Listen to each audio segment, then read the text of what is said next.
Welcome to NEET Chennai. இந்த வீடியோவில் நம்ம எதை பற்றி பார்க்க போகிறோம்னா மைட்டாசிஸ் அதோட ஸ்டேஜஸ் பற்றி பார்க்கலாம்.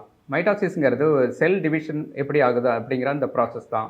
இதில் ஆக்சுவலாக என்ன நடக்குதுன்னா, ஒரு செல் வந்து ரெண்டாக பிரிஞ்சு 2 ஜெனட்டிக்கலி ஐடென்டிக்கல் டாட்டர் செல்ஸ் வந்து உருவாகுது. இந்த செயல்முறையை தான் வந்து நம்ம வந்து மைட்டாசிஸ் அப்படின்னு சொல்கிறோம்.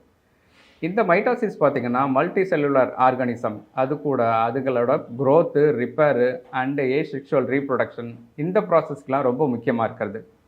இந்த மைட்டாசிஸில் வந்து பார்த்திங்கன்னா ஒரு 5 ஸ்டேஜஸ் இருக்குது. அதில் முக்கியமான 5 ஸ்டேஜஸ் பற்றி நம்ம பார்க்கலாம். ஃபஸ்ட்டு ஸ்டேஜ் பார்த்திங்கன்னா ப்ரோஃபேஸ். இந்த ப்ரோஃபேஸில் என்ன நடக்குதுன்னு பார்த்திங்கன்னா, இந்த குரோமோசோம்ஸ்லாம் கண்டென்ஸ் ஆகி விசிபிளாக தெரியும். நியூக்ளியஸ் வந்து நியூக்ளியர் என்வலப் வந்து பிரேக் டவுன் ஆக தொடங்கும். அது கூட ஸ்பிண்டில் ஃபைபர்ஸ் வந்து ஃபார்ம் ஆக ஆரம்பிக்கும். ரெண்டாவது பார்த்திங்கன்னா அடுத்த ஸ்டேஜான மெட்டாஃபேஸில் குரோமோசோம்ஸ் வந்து செல்லோட ஈக்குவேட்டரில் வந்து கூட சேர்ந்து ஒன்றா அலைன் ஆகுது. இப்போ தான் ஸ்பிண்டில் ஃபைபர்ஸ் வந்து சென்ட்ரோமெரேஸ் கூட ஒன்றா ஜாயின் ஆகுது. இது 2வது ஸ்டேஜில் நடக்காது. 3வது ஸ்டேஜான ஆனாஃபேஸில் என்ன நடக்குதுன்னா, இந்த சிஸ்டர் குரோமேட்டிட்ஸ் வந்து ஸ்பிண்டில் ஃபைபர்களால் வந்து செல்லோட ஆப்போசிட் போல்ஸுக்கு வந்து இழுக்கப்படுது.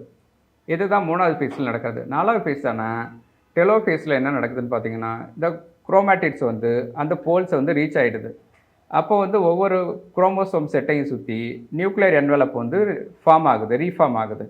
இந்த குரோமோசோம் வந்து விரிவடைய ஆரம்பிக்குது. இப்போ தான் அடுத்த ஃபைனல் ஸ்டேஜான சைட்டோகினிசிஸில் என்ன நடக்குதுன்னு பார்த்தீங்கன்னா, இதை டெக்னிக்கலாக பார்த்தீங்கன்னா மைட்டோசிஸ் ப்ராசஸ் இல்லை, பட் இது ஃபாலோ அப்பாக இருக்கிறதுனால இந்த ப்ராசஸ் சேர்த்துக்கிறோம்.